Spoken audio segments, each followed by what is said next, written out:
আসসালামু আলাইকুম। আজকে আপনাদের একটা সুখবর দিতে যাচ্ছি, ভিডিওটা মন দিয়ে দেখবেন যে ইতালি পেপুত্তরা কি ঘুরতেছে এবং কি হচ্ছে, পেপুত্তরা থেকে কি বলতেছে পেপুত্তরার লোক। তো একই পেপুত্তরার লোক যদি বলে, সব পেপুত্তরা মনে করেন সেম টু সেম অনেকটাই একই রকম।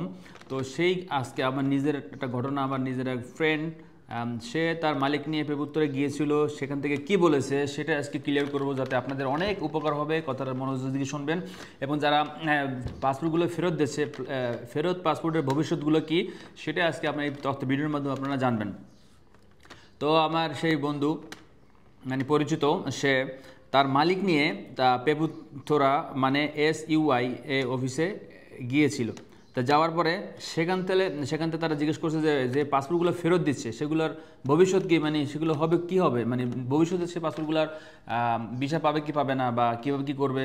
বাংলাদেশে অনেক মানুষ তো টাকা দিয়ে অনেক 4 লাখ 5 লাখ 6 লাখ 8 লাখ 10 লাখ টাকাও দিয়েছে, অনেকে আছে তা দিয়ে ভুগতেছে, তারা ভিসাও পাচ্ছে না বা ক্যান্সেলের কোনো নিউজও পাচ্ছে না। তাদের করণীয় কী এবং কী করবে এবং পরবর্তী ভবিষ্যৎ কী, তো এ নিয়ে বিস্তর সুন্দর একটা আলোচনা করেছে, তার সুন্দর একটা উত্তর দিয়েছে।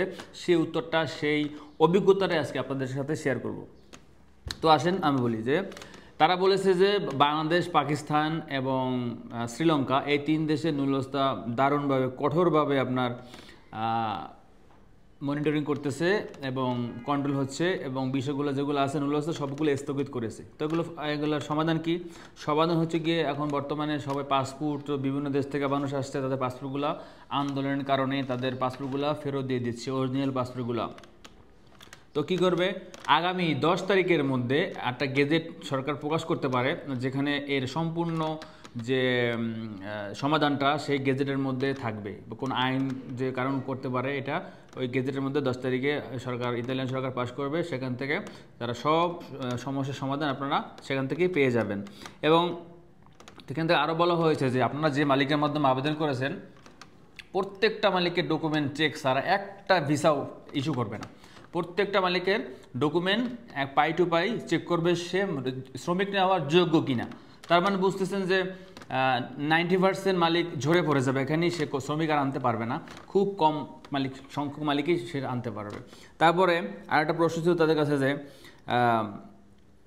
সে একটা ভালো, শেষের উত্তরটা হলো খুবই ভালো ছিল, আপনাদের জন্য খুবই সুবিধা এবং খুবই একটা ভালো একটা খবর। সেটা হচ্ছে যে এই যে এখন সামনে 25 সাল আসতেছে, 25 সালের ফেব্রুয়ারির ভিতরে, ফেব্রুয়ারি মাসের মধ্যে যদি আপনারা ভিসা পান, ভিসা 23 এবং 24 সালের কথা বলতেছি আমি, যদি ভিসা পাওয়ার যোগ্য হন, যেগুলো পেয়েছেন তো পেয়েছেনই, ক্যান্সেল হোক বা ভিসা হোক চলে গিয়েছে, যেগুলো ব্ল্যাঙ্ক পাসপোর্ট সবগুলো ফেরত দিবে, এবং 23-24 যেগুলো জমা থাকবে সেগুলো যদি ভিসা পান, ভিসা সহ ফেব্রুয়ারি মাসের মধ্যে আপনারা সকল পাসপোর্ট পেয়ে যাবেন। যদি ভিসা পান, ভিসা পাবেন। আর যদি ভিসা নাও পান, 95% মানুষ বা 90% মানুষ যে রিজেক্ট খাবেন, সেটাও ফেব্রুয়ারি মাসের মধ্যে সব ক্লিয়ার করে দিয়ে দেবে, যেহেতু আবার 25 সালের ফ্লুসি আসতেছে সে কারণে।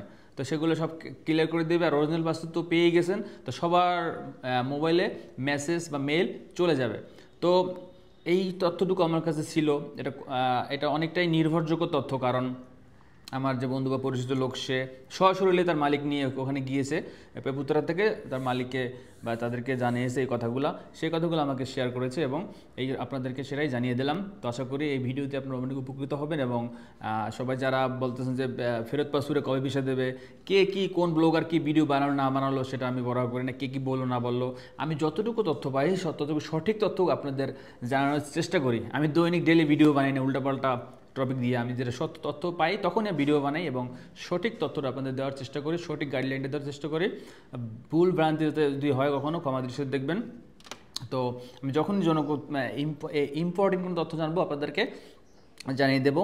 অন্ততপক্ষে আপনারা অনেক দিন ওয়েট করেছেন, আর 25 সালের ফেব্রুয়ারি পর্যন্ত ওয়েট করেন। পিছনের সকল যেগুলো লেগেন্সি আছে ফেব্রুয়ারির মধ্যে ইনশাল্লাহ সবগুলা ক্লিয়ার করে দেবে। তো এই ছিল আজকে আমার ভিডিও। যদি ভালো লাগে অবশ্যই শেয়ার করে দিবেন, যাতে আপনার একটা ভাই এই নিয়ে উপকৃত হয়। এবং যারা ফেসবুক পেজ থেকে দেখতেছেন ফলো করবেন এবং শেয়ার করবেন, আর যারা ইউটিউব থেকে দেখতেছেন অবশ্যই ইউটিউবটা সাবস্ক্রাইব করবেন। আমার পেজের নাম হচ্ছে শহীদুল ইসলাম RL টিউব, এবং ইউটিউব চ্যানেলের নামও এই সেম নাম, শহীদুল ইসলাম RL টিউব।